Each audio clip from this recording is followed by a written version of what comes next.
and made sure that they were handled and accomplished perfectly.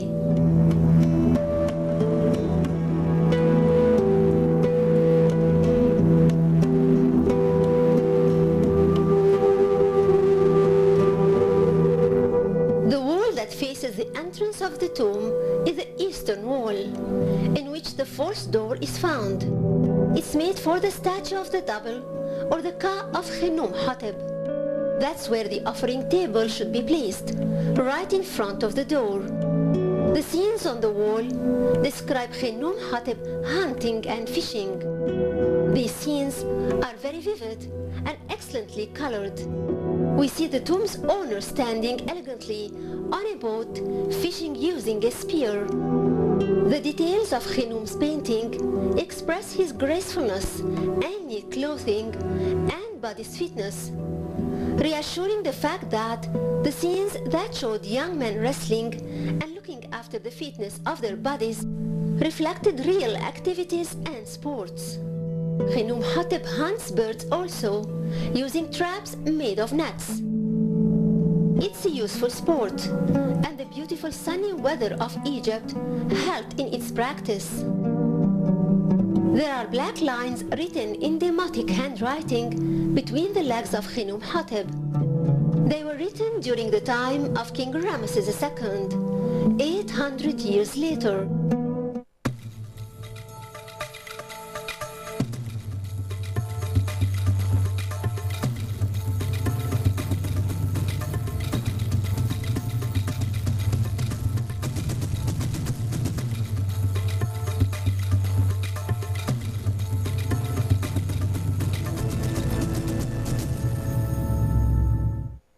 Hello, welcome to Egypt. Where are you from? Hello, we're from Holland, the Netherlands. Netherlands, which part?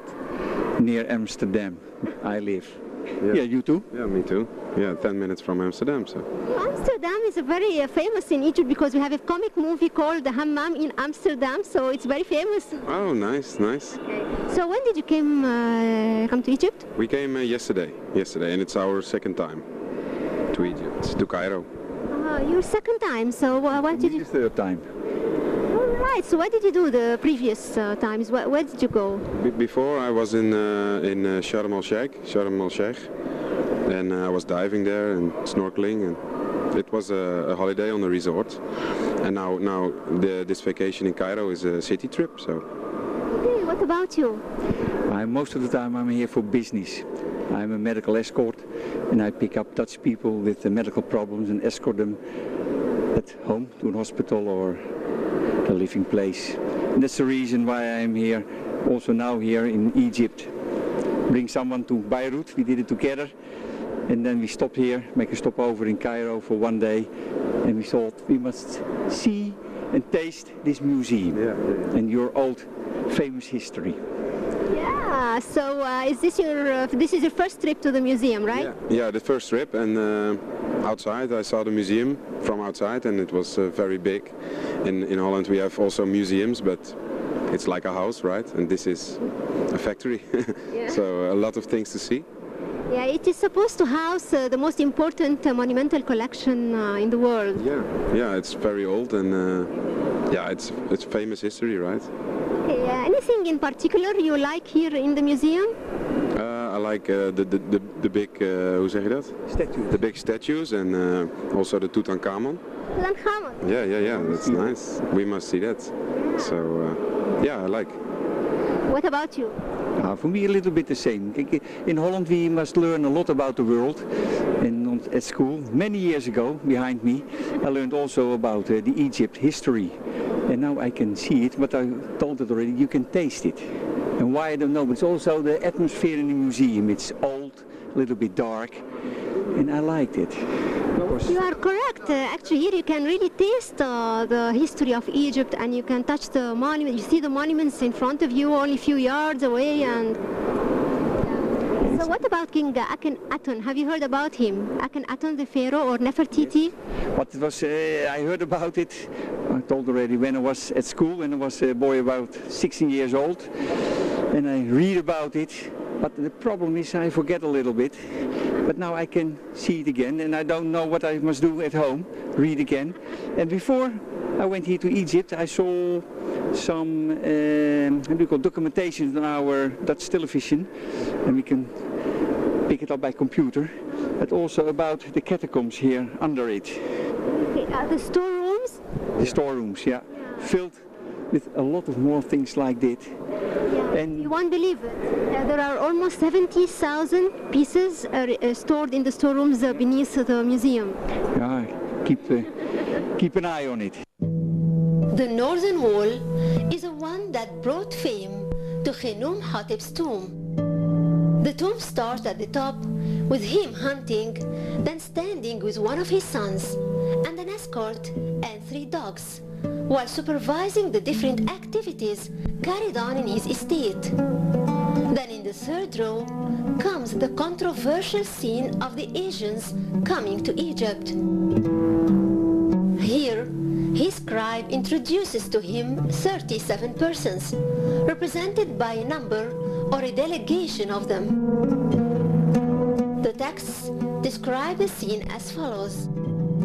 In the 6th year of the reign of the mighty Horus, guide of the 2 lands, king of Upper and Lower Egypt, Sesostris II, a number of Asians were brought by the son of the governor, Prince Khnum-Hotep.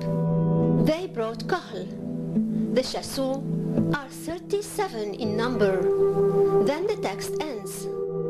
The word Shasu was a name by which the Egyptians called Sinai Bedouins and the Samite who lived in Syria and Palestine. The scene was interpreted as a record of the advent of Abraham to Egypt. The art of the scene raises eyebrows of admiration. The foreigners were depicted accurately, with showing details of their strange colored costumes and different hairstyles and beards. Their leader is called Ibsha, which equates Ibshai in the Bible. There is a sentence written above them that tells their nationality. It says Hekau Chasut, which means the rulers of foreign lands.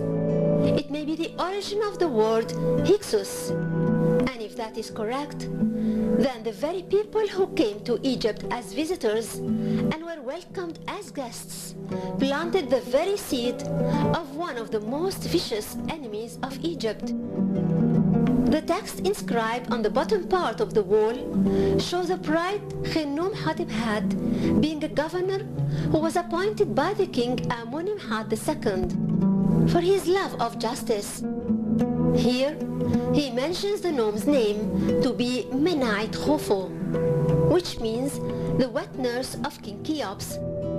King Cheops lived 1,000 years earlier, yet the Egyptians, who revered their ancestors and their history, kept calling this town Menait Khofo, being proud to be related to that woman. He also listed his family tree line that showed how the marriages between his family and another ruler's family and inheritance kept the ruling power for generations, starting from the middle of the 11th dynasty till the middle of the 12th dynasty.